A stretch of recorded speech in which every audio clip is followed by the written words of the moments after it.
A Journey from This World to the Next by Henry Fielding. Narrated by James Harrington.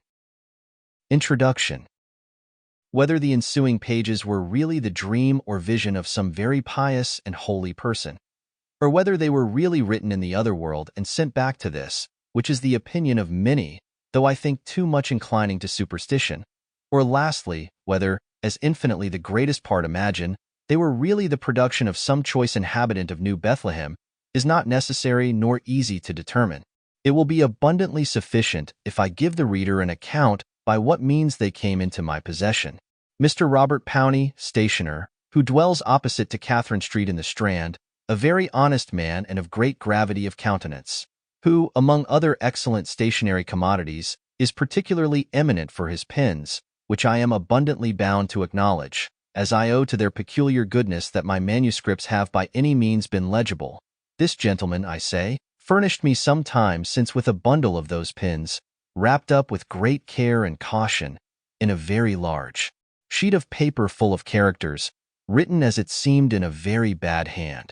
Now, I have a surprising curiosity to read everything which is almost illegible, partly perhaps from the sweet remembrance of the dear scrawls, or scrales, for the word is variously spelled, which I have in my youth received from that lovely part of the creation for which I have the tenderest regard, and partly from that temper of mind which makes men set an immense value on old manuscripts so effaced, bustos so maimed, and pictures so black that no one can tell what to make of them.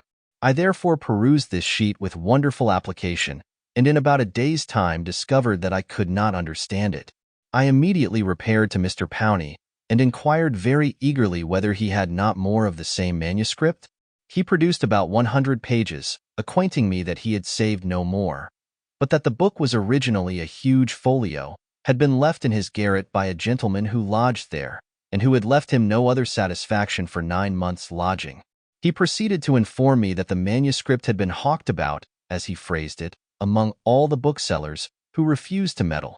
Some alleged that they could not read, others that they could not understand it. Some would haze it to be an atheistical book, and some that it was a libel on the government, for one or other of which reasons they all refused to print it. That it had been likewise shown to the R.L. Society, but they shook their heads, saying there was nothing in it wonderful enough for them.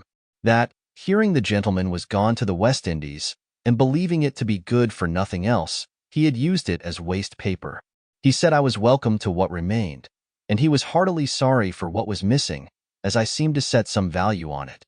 I desired him much to name a price, but he would receive no consideration farther than the payment of a small bill. Sample complete. Ready to continue?